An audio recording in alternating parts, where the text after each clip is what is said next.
So இன்றைக்கி video sequence எப்படி set பண்ணுறது ப்ரீமியர் ப்ரோவில். ஸோ இந்த வீடியோ முழுக்கவே வந்து யூடியூப்காக மட்டும்தான், வேறு எதுவும் ஹை எண்டில் நம்ம எடிட் பண்ண போகிறது கிடையாது இதில். ஸோ ஜஸ்ட்டு ஒரு யூடியூப்க்கு நம்ம எடிட் பண்ணி அப்லோட் பண்ணோன்னா அதுக்கு என்ன மாதிரி சீக்வன்ஸ் வைக்கணும் அப்படின்றது தான் இந்த வீடியோவில் நான் சொல்லியிருக்கேன்.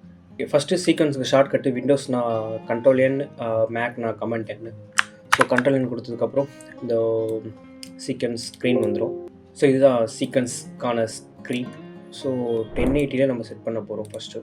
ஸோ 1080 23.976 இருக்குது, அப்புறம் 24 ஃப்ரேம்ஸ் இருக்குது.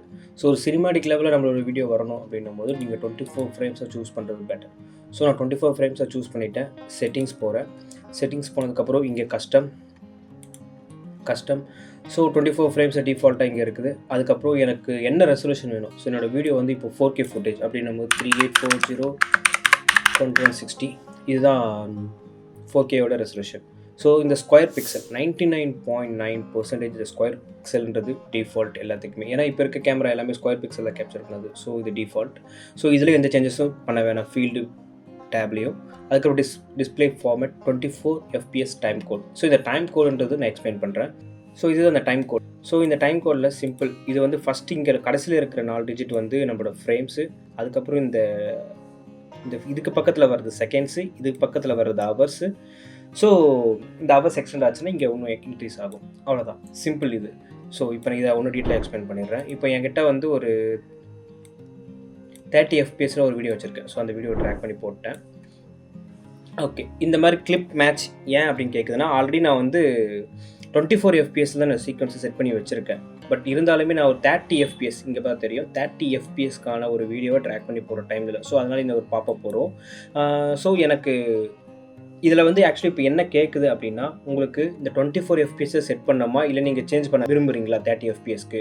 ஸோ எனக்கு 24 FPS தான் வேணும். அதனால் வந்து கீப் எக்ஸிட்டிங் செட்டிங்னே கொடுத்துரு. ஏன்னா கீப் எக்ஸிட்டிங் செட்டிங்னா ஆல்ரெடி சீக்வன்ஸ் நான் அந்த இதெல்லாம் செட் பண்ணி வச்சுருக்கேன். ஸோ அதெல்லாம் செட் பண்ணி வச்சுருக்கேன். ஸோ அதனாலே கீப் எக்ஸிட்டிங் செட்டிங் கொடுத்துட்டேன். இப்போ தெரியும் இங்கே டிஃப்ரென்ஸ் பாருங்கள். இப்போ நம்ம ஒரு ஃப்ரேமை ஒரு செகண்ட் வீடியோவை ஸ்மூத்தாக ரன் பண்ணணும்னா 24 ஃப்ரேம்ஸ் வேணும். ஸோ நான் என்ன பண்ணுறேன், ஒரு 1 2 3 4 5 6 7 8 9 10 11 12 13 14 15 16 17 18 19 20 21 22 23 24. இப்போ 24 ஃப்ரேம்ஸ் நம்ம தள்ளி போட்டதுக்கப்புறம் இங்கே ஒரு செகண்ட் வந்துச்சா. ஸோ இதுதான். அதுக்கப்புறம் கலரிங் ஒர்க் ஸ்பேஸ் ரெக் 709 2100 HLG வந்து என்னென்னா, சப்போஸ் நீங்கள் ஒரு HD லெவலில் எடுத்துகிட்டு இருக்கீங்க, 10 பிட் கலர் கோடிங் யூஸ் பண்ணி எடுக்கிறீங்க அப்படின்னும் போது ஸோ நீங்கள் அதை சூஸ் பண்ணிக்கலாம். பட் நம்ம மோஸ்ட்லி இப்போ எல்லாமே எடுக்கிறது எல்லாமே 8 பிட் தான் எடுத்துகிட்ருக்கோம். ஸோ இப்போது இதுவே 10 பிட்னா நம்ம இப்போ GoPro லெவல்லேருந்து 10 பிட் வந்திருக்குன்னு நினைக்கிறேன். அதுக்கப்புறம் ஆடியோ ஃபார்மேட் 48,000 ஹெட்ஸு, இது டிஃபால்ட்டு. இந்த டிஸ்பிளே ஃபார்மேட் ஆடியோ சாம்பிள்ஸ் தான். ஓகே, இதுதான் முக்கியமானது. Video preview. இந்த வீடியோ ப்ரிவ்யூன்றது ஒன்றுமே கிடையாது. நம்ம இங்கே ப்ரிவ்யூ பார்க்குறோம்ல, இந்த ப்ரோக்ராம் பேனலில் ப்ரிவ்யூ பார்க்குறோம்ல, ஸோ அதுதான் மேட்டர். நம்ம ட்ராவல் வீடியோஸ் எடுத்துகிட்ருக்கோம், இந்த ட்ராவலில் சில பேர் இன்டர்வியூ பண்ணுற மாதிரி எடுத்துகிட்ருக்கோம், பைக் ட்ராவல் எடுத்துகிட்ருக்கோம், இல்லை நடந்துக்கிட்டே பேசிகிட்டு இருக்கோம் அப்படின்னும் போது இது எல்லாமே இதுக்கு செட் ஆகும். ஸோ இப்போ நான் ஒரு GoProவில் எடுத்துகிட்ருக்கேன், நான் GoProவில் நடந்துட்டு வ்ளாக் பண்ணிட்டு எடுத்துகிட்ருக்கேன், இல்லை பைக்கில் ட்ராவல் பண்ணி எடுத்துகிட்ருக்கேன் அப்படின்னும் போது எனக்கு GoProக்கு இந்த iFrame ஒன்லி MPEG போதும். சப்போஸ் GoProலேயே நீங்கள் வந்து ஒரு ஹை எண்ட் வச்சுருக்கீங்க, 12 11 வச்சுருக்கீங்க, அதை 10 பிட்டில் சூஸ் பண்ணுறீங்கன்னா அதை நீங்கள் இதுக்கு ஏற்ற மாதிரி சூஸ் பண்ணிக்கலாம். GoPro 10 பிட் இருக்குது, அப்புறம் 12 பிட் இருக்குது. ஸோ இதெல்லாம் நீங்கள் சூஸ் பண்ணுறீங்க அப்படின்னும் போது நம்ம சிஸ்டம் அதுக்கேற்ற மாதிரி பயங்கர எஃபிஷியண்ட்டாக இருக்கணும். ரொம்ப பவர்ஃபுல்லாக இருந்தால் தான் இதெல்லாம் ப்ராப்பராக எடிட் பண்ண முடியலன்னா லேக் அடிச்சுட்டே இருக்கும். டைம் லைனில் எடிட் பண்ணவே முடியாது. ஒரு ஃப்ரேம் தள்ளி போயிட்டு நம்ம பாஸ் பண்ணுறோம் அப்படின்னும் போது ஒரு ஃப்ரேம் முன்னாடி நின்றோம் தள்ளி போயிடும். அது ரொம்பவே அன்கம்ஃபர்டபுளாக இருக்கும். ஸோ நான் வச்சுருக்கிறது 8 தான் வச்சுட்ருக்கேன். அப்புறமா Insta 360 யூஸ் பண்ணிகிட்ருக்கேன். அதுக்கப்புறம் மொபைல் கேமரா யூஸ் பண்ணிகிட்ருக்கேன். அப்புறம் ட்ரோன். இது எல்லாமே 4K 30 FPS தான் எடுத்துகிட்ருக்கேன். ஸோ எனக்கு iFrame ஒன்லி MPEG இந்த ஃபார்மெட்டை சூஸ் பண்ணுறேன். ஸோ டைம்லைன் ப்ரிவ்யூ வந்து எனக்கு 1080 போதும். எனக்கு 1080 அது பெட்டராக இருக்குது. ஏன்னா நான் அதுக்கு மேலே போகணும் அப்படின்னும் போது என்னோடய சிஸ்டம் கொஞ்சம் பவர்ஃபுல்லாக இருக்கணும். என்னோடய மிட்ரேஞ்ச் தான் என்னோட சிஸ்டம், பட் இது பெட்டராக இருக்குது. இதில் அதுக்கப்புறம் இன்னொரு ஆப்ஷன் என்னென்னா maximum bit depth, maximum render quality இருக்குது. ஸோ இப்போதைக்கு இனிஷியலாக சீக்வன்ஸ் செட் பண்ணும்போது இது தேவை கிடையாது. இது வந்து ஒன்ஸ் நம்ம அவுட் எடுக்கிறோம்ல, அப்போ இதை பற்றி நான் எக்ஸ்பிளைன் பண்ணுறேன். மேக்ஸிமம் பிட் டெப்த்தும் மேக்ஸிமம் ரெண்டர் குவாலிட்டியும். ஸோ இப்போதைக்கு இது தேவை கிடையாது.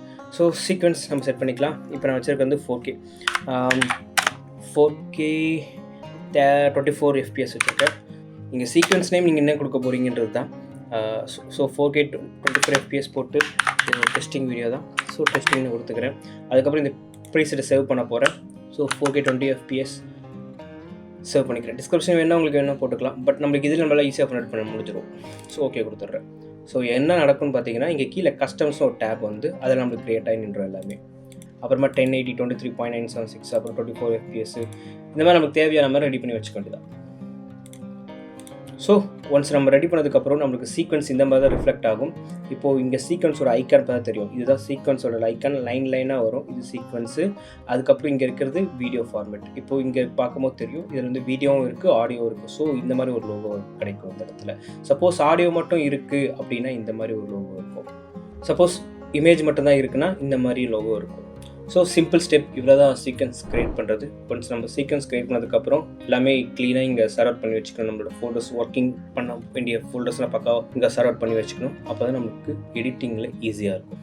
அவ்வளோதான் சீக்வன்ஸ் க்ரியேட் பண்ணுறது. ரொம்ப சிம்பிள் ஸ்டெப் தான். ஸோ நான் இந்த வீடியோ இதோட எண்ட் பண்ணிக்கிறேன். வேறு ஏதாவது இதை பற்றி டவுட்ஸ் இருந்துச்சுன்னா கண்டிப்பாக கமெண்ட்டில் கேளுங்க, நான் கமெண்ட்டில் ரெஸ்பாண்ட் பண்ணுவேன்.